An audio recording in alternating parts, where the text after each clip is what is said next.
उज्जैन के नागदा में 11वीं के छात्र की हत्या उसके दोस्त ने ही की थी। दोनों के बीच पबजी और फ्री फायर गेम के टॉपअप को लेकर 5,000 रुपए के लेन देन का विवाद था। इसी बात को लेकर दोनों में झगड़ा हो गया। फिर आरोपी ने गला दबाकर छात्र को मार डाला। ज्ञात हो बीते दिनों नागदा में शनिवार शाम बिरला ग्राम थाना क्षेत्र में रितेश गुजरवाड़िया 17 वर्ष की लाश मिली थी। वह शिव कॉलोनी बेड़छा रोड का रहने वाला था। नागदा सीएसपी मनोज रत्नाकर ने बताया, रितेश ऑनलाइन गेम पबजी और फ्री फायर खेलने का आदी था।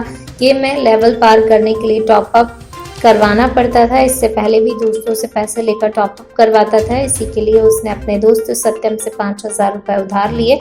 वह रुपए नहीं चुका पा रहा था। इसी कारण शुक्रवार रात आरोपी सत्यम और रितेश के बीच झगड़ा हुआ और फिर सुलह हो गई। लेकिन सत्यम ने इस बात को अपने दिमाग में लगा लिया और अपने दोस्त को मौत के घाट उतारने की ठान ली। सत्यम रितेश दोनों की सुलह के बाद एक खेल रचा और एक एसिड की बोतल उसे मौत के घाट उतारने के बाद उसके मुंह पर डालने के लिए ली थी ताकि उसकी शिनाख्त न हो सके। इसके बाद फोटो खिंचवाने की बात कहकर आरोपी रितेश को बीसीआई कॉलोनी के अंदर एक खंडर में ले गया और पंच मारकर उसे घायल कर दिया। बाद में मौत के घाट उतार दिया। सूचना मिलने के बाद एसपी सीएसपी दोनों थाना प्रभारी घटनास्थल पहुंचे। इसके बाद सत्यम से पूछताछ की गई तो उसने जुर्म कबूल कर लिया। रितेश की हत्या के बाद आरोपी ने उसके पिता से 1 लाख रुपए की भी मांग की थी। दिनांक 9/6/2021 को नागदा क्षेत्राधिकार से नाबालिग रितेश के गुमने और उसके बाद उसके मर्डर हो जाने से इस पूरे घटनाक्रम में ट्रेस करने में श्रीमान एडीजीपी महोदय उज्जैन श्री योगेश देशमुख साहब, पुलिस अधीक्षक उज्जैन सत्येंद्र कुमार शुक्ला साहब, एडिशनल एसपी आकाश भूरिया साहब, हमारा और नागदा टीआई साहब श्यामचंद शर्मा जी और इनकी पूरी टीम के द्वारा ये प्रथम 12 घंटे में सफलता हासिल कर ली गई थी इस घटनाक्रम को स्पष्ट करने में। घटनाक्रम इस प्रकार था कि जो रितेश है 9 तारीख को ये कराटे क्लास में जाता हैगा और इसके साथ में रितेश के साथ में एक सत्यम और शुभम, ये तीनों कराटे क्लास में जाते हैं।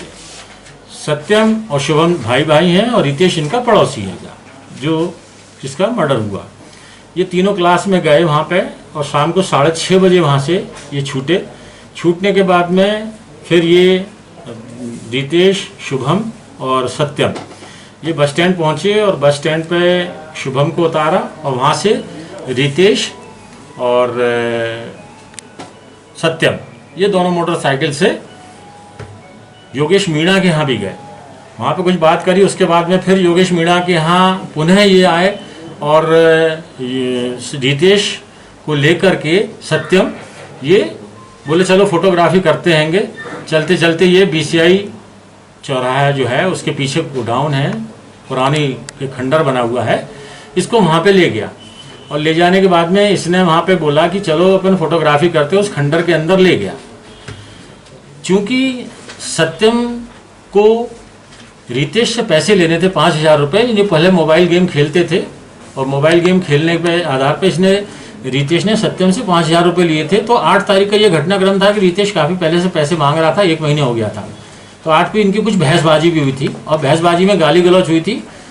तो जो आरोपी है सत्यम, उसके दिमाग में ये पहले ही आ गया कि इसको मैं निपटाना है। और जब 8 तारीख को उसके क्रम में आया तो उसने बहुत भूमिका रची। 8 तारीख को यहाँ से मार्केट से एक उसने एसिड लिया जो लेटरिन वगैरह में साफ़ करते हैं, उसको ले जाके एक बोतल पहले ही उसने बिरला ग्राम में खंडरों में रख दी और फिर इसको कराटे की क्लास 9 तारीख को फिर ये उसको वहाँ पे छोड़ के और रितेश को लेकर के चलो फोटोग्राफी के बहाने से वो ले गया वहाँ खंडर में। और वहाँ पे खंडर में ले जाने के इससे 5,000 रुपये मांगे। जब इससे 5,000 रुपये मांगे तो इसने कहा नहीं है मेरे पास। आपस में गाली गलौच हुई, मारपीट हुई। मारपीट में इसने, क्योंकि कराटे ये भी जानता है सत्यम, इसने एक उसके 2 लात मारी, एक पेट में। नमस्कार, मैं हूँ आपके साथ दीप्ति भटनागर। अगर आपको ये वीडियो पसंद आए तो लाइक और शेयर जरूर करें और हाँ, हमारे चैनल को फॉलो और सब्सक्राइब करना ना भूलें ताकि देश दुनिया की किसी भी खबर को आप मिस ना कर सके। इसी के साथ जुड़े रहिए ब्रह्मकेश्वर न्यूज के साथ। नमस्कार।